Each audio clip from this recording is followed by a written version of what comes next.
Hola,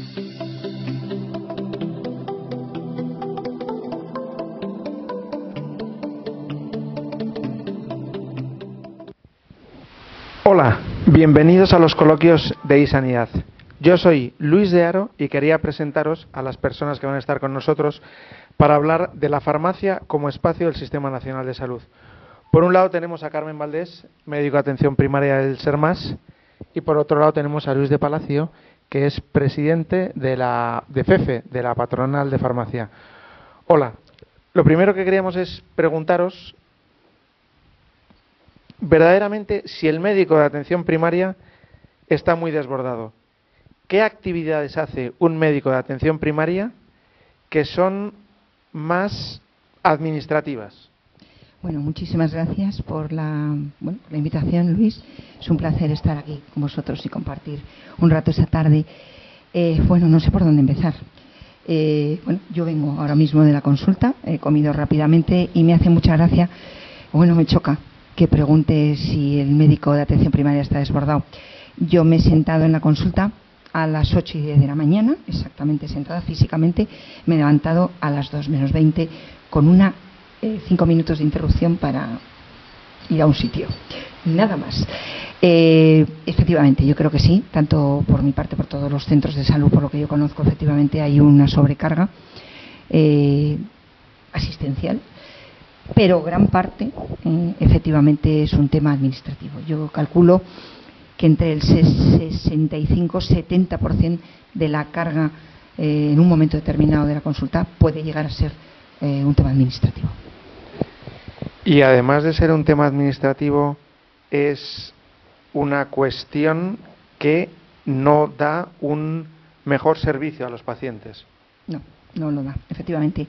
De hecho, la receta electrónica se puso en su día y efectivamente por parte de todas las comunidades autónomas que la tienen, precisamente con la idea de intentar que bajase la demanda y permitir que hubiera más horario, más calidad en el servicio, permitiendo más la actividad asistencial.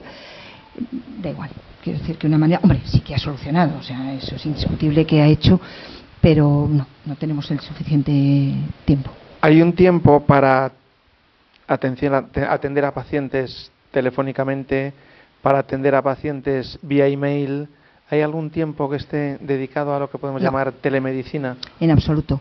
Sí se atiende a pacientes telefónicamente, pero entra en la llamada exactamente mientras tienes otro paciente delante. O sea, no hay un tiempo dedicado exclusivamente. O sea, es una consulta y, de hecho, aparece en la lista de tu hoja de consulta como atención telefónica.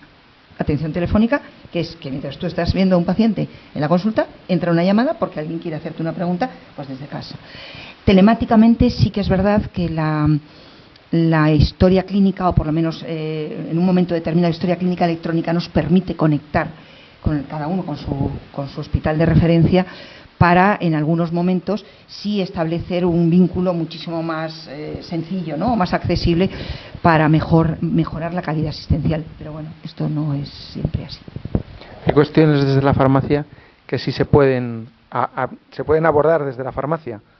Sí, nosotros siempre hemos defendido que la farmacia es una posible solución, la solución más inmediata, más barata y que ya está instalada y está ofreciéndose pues para muchos aspectos. Algunos pueden ahorrar tiempo y algunos sencillamente es una gran sinergia, porque sería ahorrar no ya el tiempo sino la duplicidad de lo que se realiza, y estamos pensando en una toma de tensión antes o después de una visita a la consulta médica, que hay veces que se vuelve a repetir, o una glicemia o una tira reactiva de otro tipo. Son cosas que son muy habituales en la farmacia y también luego tiene lugar en el centro de salud. Entonces, eso iba a preguntar. Luego eso es habitual en el centro de salud, tanto por parte del médico como por parte de la enfermera.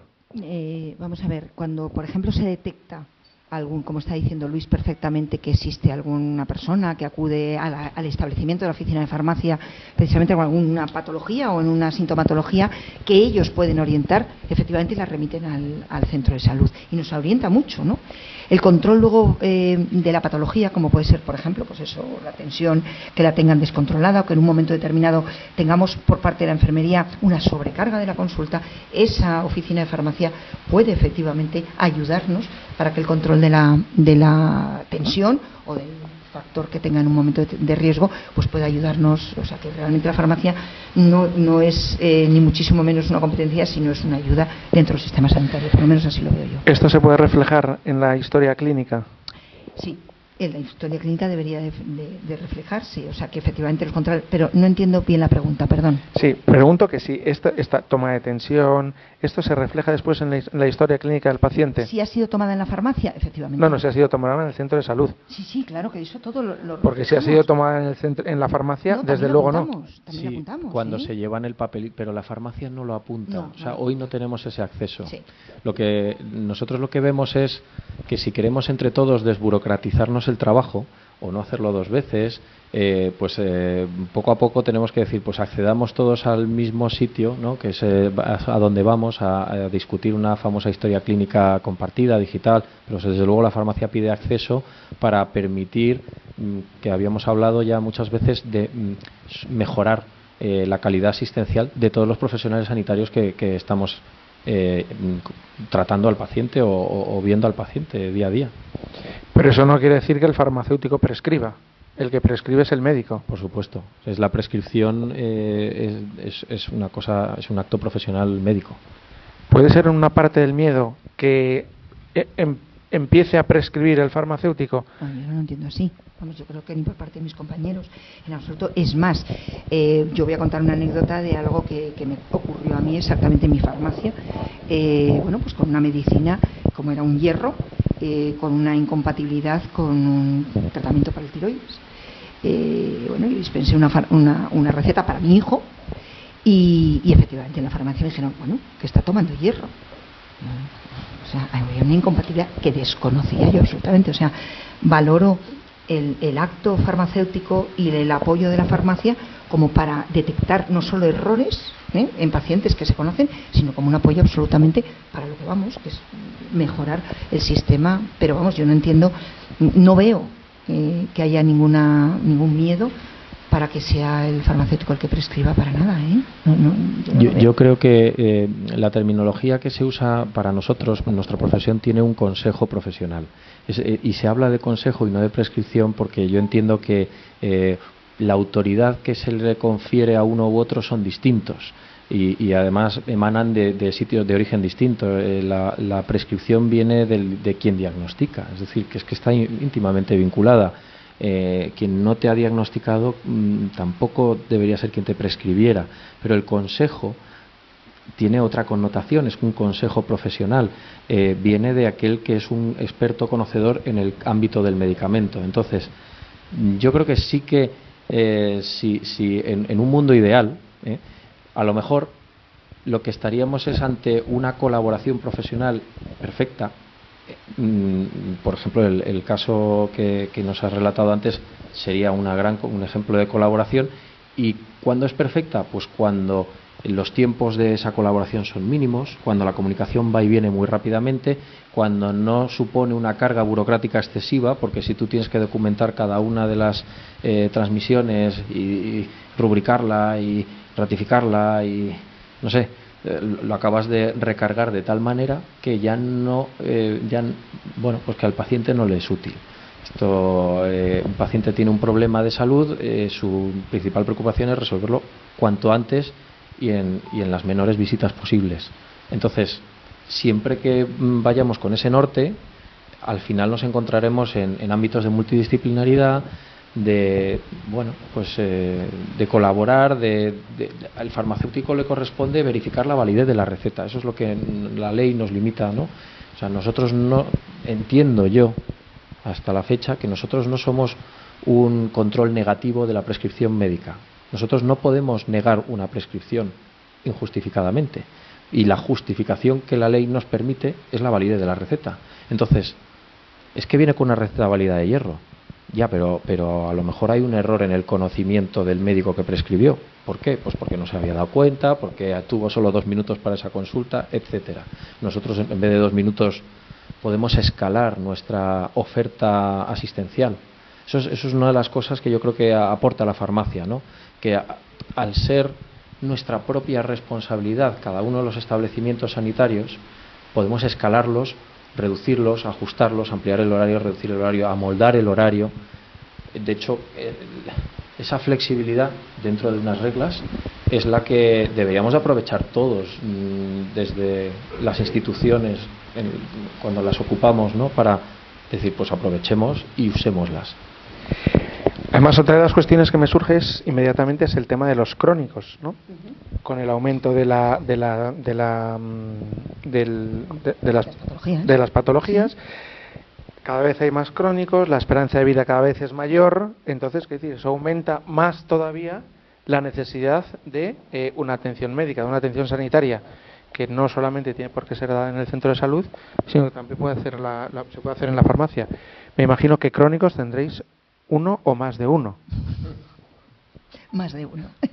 Sí, efectivamente. Vamos a ver, yo creo que el tema de que los pacientes estén fidelizados a su médico y a su farmacia es importante. Y todo esto es bueno, o sea, mantiene no solo un equilibrio, sino que evita los errores de medicación. A mí eso me parece importante. Bien es cierto que, bueno, pues que hay circunstancias en las que se dan que, bueno, pues porque la farmacia cierra en un momento determinado, porque el paciente se desplaza por otro motivo. Es lo que acarrea casi más errores en esos momentos. Pero una buena relación, como nos llevamos con la farmacia, mire, me han dicho, yo hablo con mi farmacéutico si me tienen que llamar al teléfono, me llama, mire, doctora, que esto tal, que no sé qué, es de fulanita de tal o de menganito de cual, y efectivamente yo me pongo, pues mire, lo cambiamos esto sobre la receta, ha habido un error de esto y esta prescripción no está actualizada porque el código nacional es el que sea, ¿no? Es decir, favorece si las relaciones conocen al paciente, conocen al médico y el paciente se encuentra cómodo, ¿no? Claro, porque además me imagino que las visitas de los crónicos a las farmacias no son tan habituales como al médico de atención primaria. No, yo creo que creo que sé por dónde vas, que es más bien lo contrario, ¿no? Los crónicos son un inquilino más de la farmacia, casi, ¿no? Es un lugar casi de tertulia con un crónico. Es lógico, además. Ellos al final acaban contando no solamente su enfermedad, sino su vida. Se comparte mucho con los enfermos crónicos y con los mayores. Se comparte mucho en la farmacia. Al final el consejo va más allá. Y en el caso de crónicos, yo creo que merece la pena destacar que pueden tener muchos problemas. Y como suelen tener, por la casuística, por el caso de la farmacia española, suelen tener una farmacia muy cerca y de verdad que suele estar abierta para cuando él necesita, es muy fácil que se dejen caer primero por la farmacia. Nosotros, hoy por hoy, llegamos hasta donde llegamos y nuestro ámbito legal profesional está marcado.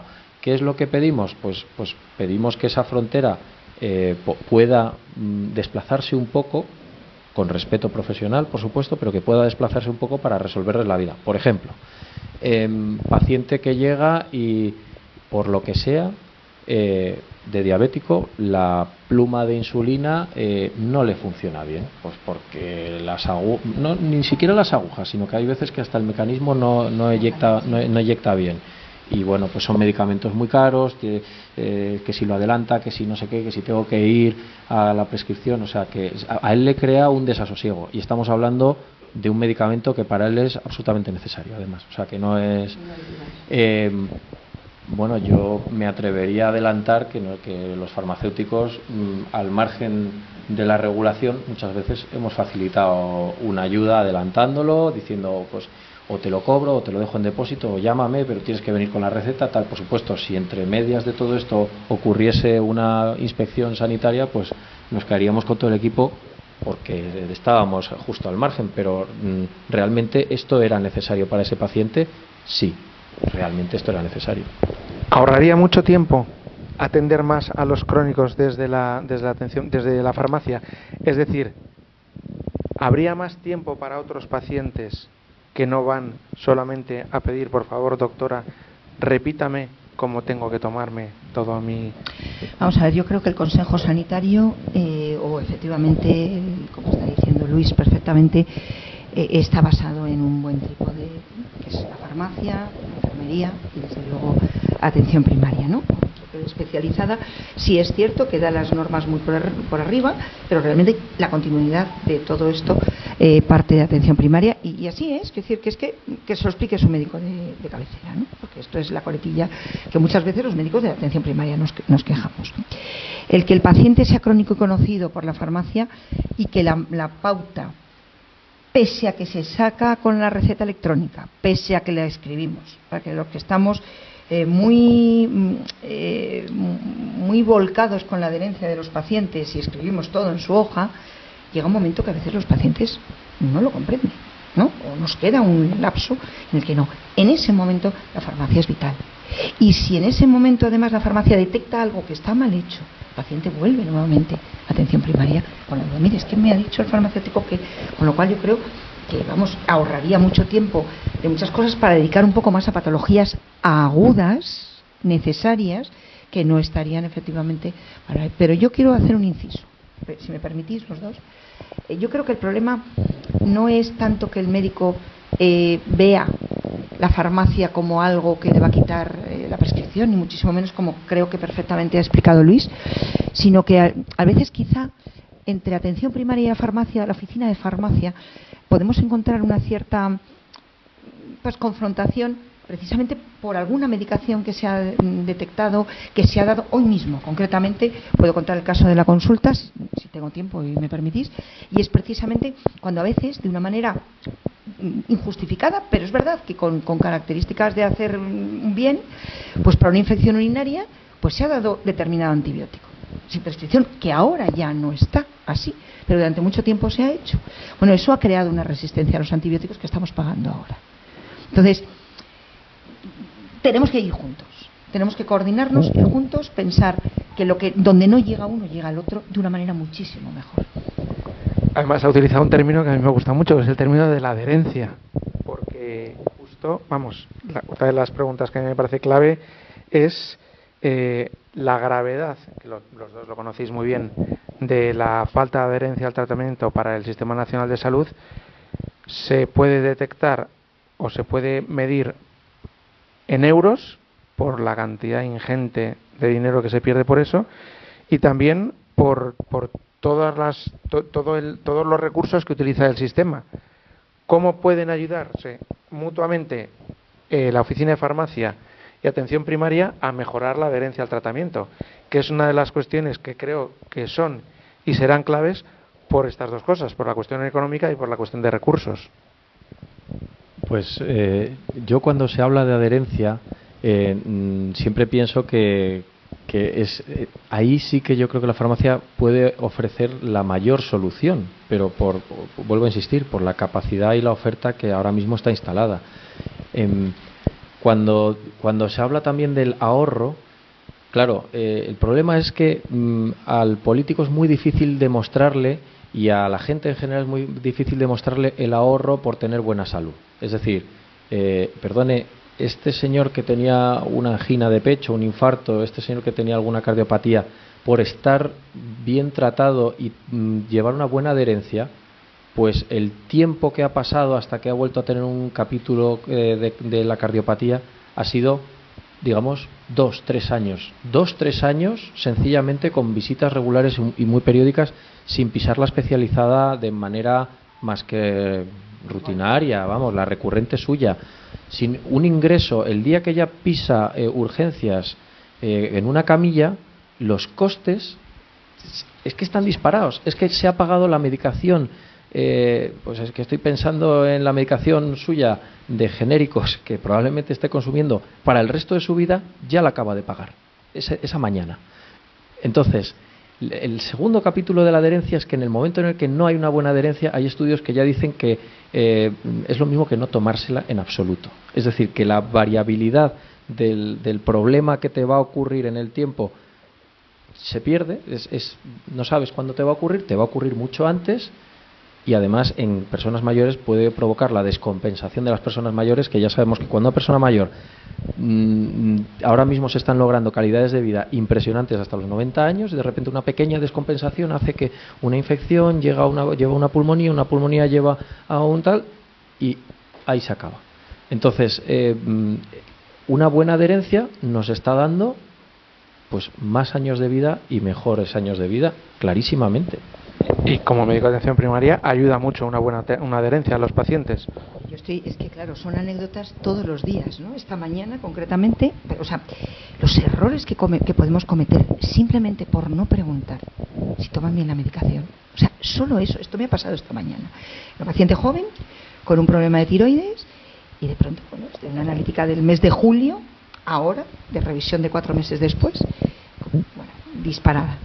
Bueno, pues he ido directamente a aumentarle la dosis de la medicación. Bueno, entonces de pronto me meto en la receta electrónica, veo cuándo se la ha dispensado y veo que estaba caducada su receta electrónica y que lleva sin retirarla.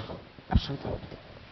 Yo directamente iba a aumentar la dosis, pero Dios mío de mi vida, si lo primero te preguntan, dígame usted, por favor, ¿se ha tomado la medicación? Porque es que estoy corriendo un riesgo de aumentarle a usted una medicina que no necesita, haciendo un gasto innecesario simplemente porque no le he preguntado.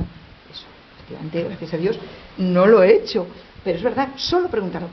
No, la verdad es que como me caducó la receta, pues entonces no lo he comprado. O sea, se hace usted la analítica y no me dice que no lo ha tomado, con unas cifras disparadas. O sea, que es tremendo. O sea, la adherencia es que es lo primero que teníamos que preguntar. O sea, absolutamente, si se toma bien la medicación. Y el papel del farmacéutico es vital.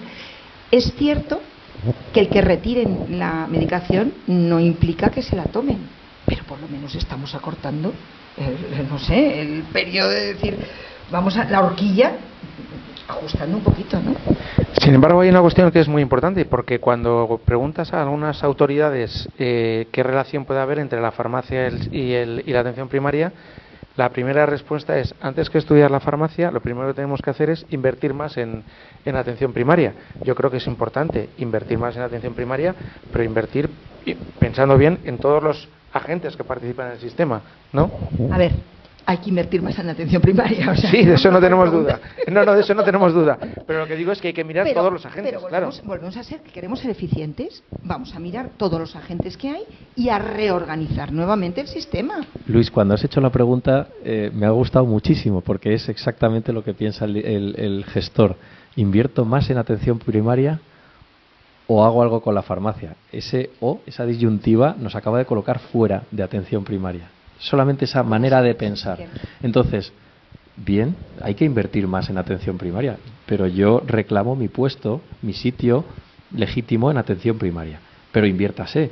Es decir, ahora mismo, por ejemplo, en farmacia ya entrará en vigor en enero, pero vamos, volvemos a tener otra pequeña vuelta de tuerca en órdenes de precios de referencia, que a mí me parece muy bien que la sostenibilidad del sistema la estemos garantizando las farmacias, pero nosotros también debemos de ser, si somos parte del sistema, deberemos ser sostenibles, ¿no? Tenemos una gran capacidad y yo creo que hay que cuidarla. O sea, insisto, pues si no va a ser por precio del medicamento, tendremos que invertir en atención primaria, incorporando a las farmacias y dándoles un papel que, por supuesto, tomaremos con responsabilidad y compromiso, por supuesto, porque si a nosotros nos dieran la oportunidad seria de participar, que en algunas comunidades autónomas se hace, en cribados, pero de una manera generalizada, porque como la sanidad está tan transferida, aquí siempre que hay que hablar de un barrio y de otro barrio. Nos gustaría poder hablar a lo mejor de sistemas más universales, que la ley prevé, pero que en la realidad no se cumplen, para que nosotros pudiéramos decir, no, es que el paciente esté en Madrid o esté en Burgos, va a tener la misma cartera de servicios que ha recibido una inversión, que de verdad que se ha invertido en esa atención primaria, pero para todos igual, en esa cartera mínima básica de servicios. Porque si no, ahora mismo sí, pues hay comunidades autónomas que tienen una atención primaria mejor que otras, aunque la especializada es muy buena en todas, estamos de acuerdo, o sea que, pero la primaria, de verdad que dependiendo de dónde se pregunte, es de una manera o de otra. Y luego en la adherencia, yo quiero insistir, que es lo primero que habría que hacer. O sea, efectivamente, si un paciente, su enfermedad Si la descubre, evidentemente no existía adherencia previa, pero si no la descubre, la adherencia forma parte del paso 1, o sea que hola, buenos días, ¿qué tal va de su enfermedad y qué tal se está tomando esa medicación? Para poder cruzar la información y decir, ha empeorado y no le está haciendo efecto, o ha empeorado y no le puede hacer efecto, que es distinto. Bueno, lo que está claro es que invertir más hay que invertir más. Lo que pasa es que hay que invertir pensando bien en todos los aspectos, ¿no? Porque la farmacia no puede quedar fuera del Sistema Nacional de Salud. No, para nada. Bueno, reclamo efectivamente, y estoy de acuerdo con Luis, evidentemente están las consultas sobresaturadas, pero probablemente lo que hay que hacer es una redistribución de esos agentes, ver qué cosas se pueden sacar de los centros de salud para que agentes implicados precisamente en el control asistencial de una manera puedan participar activamente en mejorar la asistencia. Yo creo que es simplemente los gestores que piensen cómo se puede hacer. Más médicos se necesitan de atención primaria, porque yo tengo estudiantes de la universidad y me sorprende, porque algunos evidentemente no, yo quiero ser no sé qué, hoy tengo una encantadora y me dice, no, yo quiero ser médico de atención primaria. Claro, yo le he mirado y he dicho, ¿estás segura? Porque tú sabes lo que es esto, estás viendo la consulta y dices, ¡qué barbaridad! Yo no pensaba que era esto así. O sea, bueno, es verdad, los que nos gusta atención primaria, pues disfrutamos, pero creo que necesitamos un poquito más de atención, o por lo menos más recursos humanos. ¿Alguna cosa más? Yo es que lo veo como los servicios básicos que la gente da por sentado, que van a estar ahí, que da por sentado, que quiere que sea barato y accesible y que a lo mejor no están valorando lo suficiente. Y me encantaría que la gente valorase mucho más una atención primaria en la que pudiéramos estar todos, con lo que aportemos hasta donde nos toque, y no en menosprecio, no a costa de otros, pero que la relación primaria especializada hiciera que la primaria se revalorizase, fuese tan importante que no necesites el trasplante de hígado que el cirujano sea el mejor. O sea, casi es más importante ahorrarse el paso por el quirófano, ¿no? Pues nada, muchas gracias a los dos. Muchas gracias doctora Valdés. Muchas gracias, Luis de Palacio. Muchas gracias. Y pueden encontrarnos en www.isanidad.com. Gracias. Gracias.